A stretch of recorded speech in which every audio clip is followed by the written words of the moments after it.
First of all, thank you guys for coming to my video to learn about advanced schema for semantic enrichment by using Python and Spacy.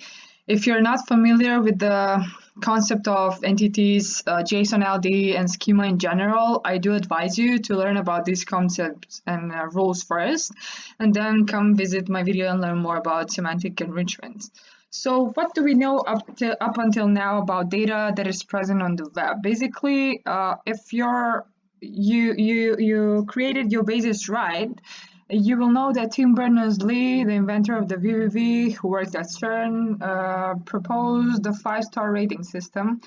So basically, if you make your stuff available on the web, you qualify to have 1 star. But as much as you go up in these levels, up in the system, for example, if you use URLs and URIs to identify things so that people can point on your stuff, or in other words, to link to other people's data to provide context, that you qualify for 5-star. And this way you're helping users, but also bots, to understand about your topic, which concepts do you include, as well as for what intent. So if I have this sentence, which is shown on my screen, this one here, some entities that can be included, and just for reminding, entities can include person, organization, event, product, abstract objects. We have some entity type present on schema.org. If I extract some entities from this sentence, some examples can include Google, it can be Sundar Pichai, it can be Android, it can be also phone, it can be something abstract as well, it can be Mountain View, etc., etc. So if we discuss this from a schema point of view, if I wanted to enrich my web page, I should mark all my entities by using the appropriate schema types. For example, if I have this content present on my web page and I have Sundar Pichai, I will go to schema, I will type in person in the schema.org, and then I will use the schema type and all the available attributes to describe my entity better, so that I can explain Google and other Googlebot and other processes in the natural language understanding process, what I'm talking about, which topics I'm covering. So that's how we would approach this from a schema, basic schema, or the classic schema approach. If we want to advance ourselves in the process, then we should consider connecting all these entities between themselves by using IDs, and also connecting them to the appropriate URIs and URLs in the knowledge repositories such as Wikipedia, or maybe knowledge bases such as DBpedia or WordNet, etc. So if I have a text, and then my first task will be to find entities, then resolve between entity candidates, and choose the appropriate entity in order to link it to Wikipedia in this case, and this process is known as Wikification. So I already coded an example app, which is based on Python Flask, which will do the following. I will run the app, stop and run, okay. Then I'm going to open it, it's run locally.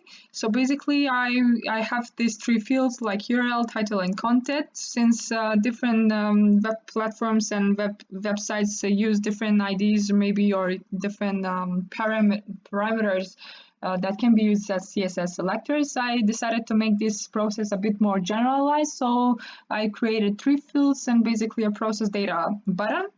So I already prepared my data. For the URL, I'm going to take google.com and enter it here. Then I'm going to take information about Android as a title and enter it here, and then take the last sentence to be my content and enter it here. So once I click process, my procedure can be split in three steps. Then take the information and find all the entities, then determine what type of entities are they, and then connect them to the Wikipedia and create the JSON object that will be filled with all the information that I have about these entities, their types, and also their Wikipedia URLs in this case.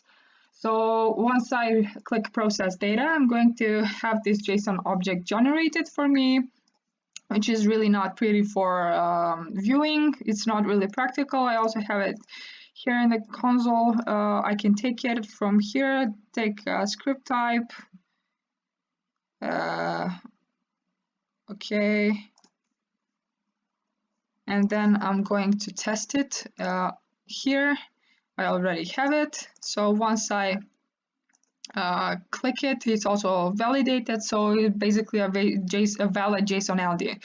So what do I have here? Basically from the title that I entered, which is information about Google Android, I have that is this entity's information and Google Android linked here with the appropriate Wikipedia URLs, and also when it comes to the content, probably this is content that is going to be present in the body section that I'm using mentions, and then mention all the entities that are present here and link them with the appropriate Wikipedia URLs.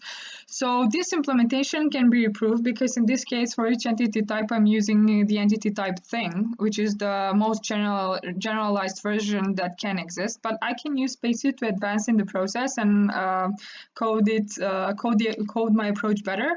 For example, if I use annotation specification for the labels from Spacy, I can determine for each entity whether it's a person, whether it's a nationality, for example, whether it's country. I have the tag here, so I can also make a matching between these types that can be extracted with Spacy and labeled with Spacy and connect them to the appropriate types in schema.org. For example, for person can be mapped to a person that is also present in schema.org, and for example, when I detect company, if I know that I'm talking about local business, that I'm going to map organization with local business, which is present on the schema.org, and improve my schema implementation even better.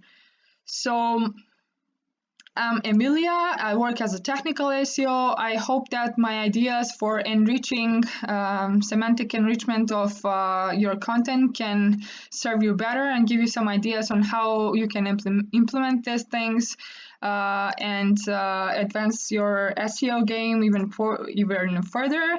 If you want me to know how I did it, basically, I guess that you should hire me and help you. I will be able to help you advance your SEO game and bring the results back. So thank you for your attention and see you next time. Bye.